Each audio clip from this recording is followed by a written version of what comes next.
को देखने को मिली है। बांग्लादेश के आर्मी चीफ वकार उल जमान ने ऐलान किया है कि बांग्लादेश में सेना अंतरिम सरकार बनाएगी और बांग्लादेश में आर्मी चीफ ने बांग्लादेशियों से शांति बनाए रखने की, प्रदर्शनकारियों से, नाराज लोगों से बातचीत करने की बात कही है, पहल कही है। उन्होंने कहा कि उनकी बातों को माना जाएगा, लेकिन बांग्लादेश के हालात अभी भी बहुत ज्यादा खराब है, क्योंकि बांग्लादेश में इस वक्त कुछ भी चीज सामान्य नहीं है। ट्रेनें रोक दी गई हैं, फ्लाइट रोक दी गई है, बॉर्डर को बंद कर दिया गया है। इस तरीके के हालात बने हुए, जो कारोबारी लोग हैं, जो जहां हैं, वो इस समय वहीं पर फंसा हुआ है। ये हालात इस वक्त बांग्लादेश के हैं, ढाका के हैं, जो दूसरे शहर हैं उनके हैं। मैं आपको यह भी बताना चाहता हूं कि शेख हसीना के घर छोड़ते ही हजारों की तादाद में, लाखों की तादाद में जो नाराज प्रदर्शनकारी हैं, वो शेख हसीना के घर में घुस गए, प्रधानमंत्री हाउस में घुस गए, जमकर कोहराम मचाया, जमकर बवाल काटा। शेख हसीना के घर पर माहौल देखने को मिला है और जिस तरीके के हालात इस समय वहां पर बने हुए हैं, क्योंकि वहां पर लगातार ये तस्वीरें मैं आपको दिखा रहा हूं, उनके फादर की तस्वीर को भी तोड़ दिया, स्टैच्यू की जो बनी हुई थी उनको भी तोड़ दिया गया। तस्वीरों के जरिए आप देखिए कि किस तरीके से शेख हसीना के घर के फर्नीचर से लेकर दूसरे सामान, जो कीमती सामान थे, प्रदर्शनकारी उनको उठा कर ले गए। शेख हसीना के बेडरूम को तहस नहस कर दिया गया।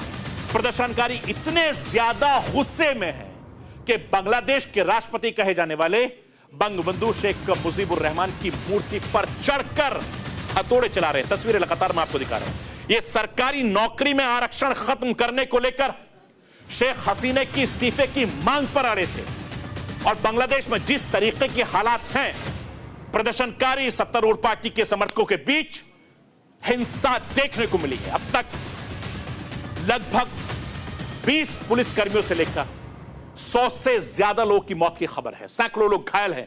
हालात इतने ज्यादा खराब हैं कि पूरी तरीके से बांग्लादेश में कर्फ्यू लगा दिया गया है, अनिश्चितकाल के लिए कर्फ्यू लगा दिया गया है, इंटरनेट को बंद कर दिया गया है, पाबंदी लगा दी गई है, फ्लाइट्स को रोक दिया गया है, ट्रेनों को रोक दिया गया है, आवाजाही पूरी तरीके से बंद कर दिया गया है, चूंकि हालात वहां पर बहुत ज्यादा बद से बदतर हो गए हैं। मैं आपको यह भी बताना चाहता हूं कि बिगड़ते हालात को देखते हुए शेख हसीना सुरक्षित सेना के हेलीकॉप्टर से देश की राजधानी दिल्ली पहुंच गई है। उनका विमान दिल्ली से सटे गाजियाबाद के हिंडन एयरबेस पर उतरा, जिसके बाद एनएसए अजीत डोभाल ने शेख हसीना से मुलाकात की और बांग्लादेश पर हालात बनाने की लगातार निगाहें रखी हुई। जैसे मैंने आपको बताया कि बीएसएफ ने भारत बांग्लादेश बॉर्डर पर हाई अलर्ट घोषित कर दिया है।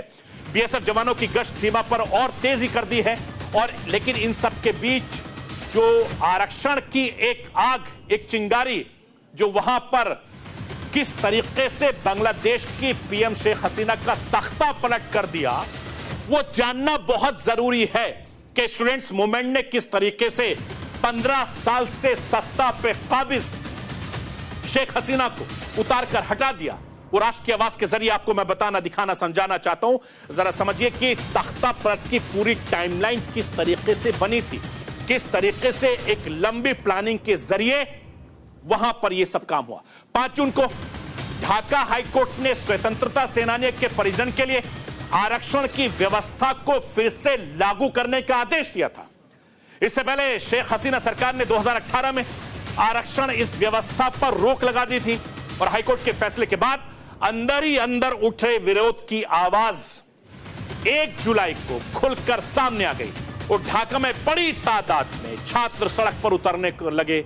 स्कूल, कॉलेज, यूनिवर्सिटी में लगातार शेख हसीना सरकार के खिलाफ नारे गूंजने लगे। 16 जुलाई से बांग्लादेश में प्रदर्शन लगातार तेज हो गया और यह प्रदर्शन देखते देखते हिंसक हो गई, जिसमें 6 लोग की मौत हो गई थी। इसके बाद जवाब में हसीना सरकार ने बांग्लादेश के स्कूलों में, यूनिवर्सिटी को बंद कर दिया गया और 16 जुलाई को छात्रों ने शेख हसीना की शांति की अपील को खारिज कर दिया। उसके बाद से इस्तीफे की मांग करने लगे। प्रदर्शनकारी लगातार शेख हसीना के खिलाफ नारेबाजी करते हुए ढाका में कई सरकारी इमारतों के साथ साथ बांग्लादेश के टेलीविजन दफ्तरों को भी आग के हवाले कर दिया।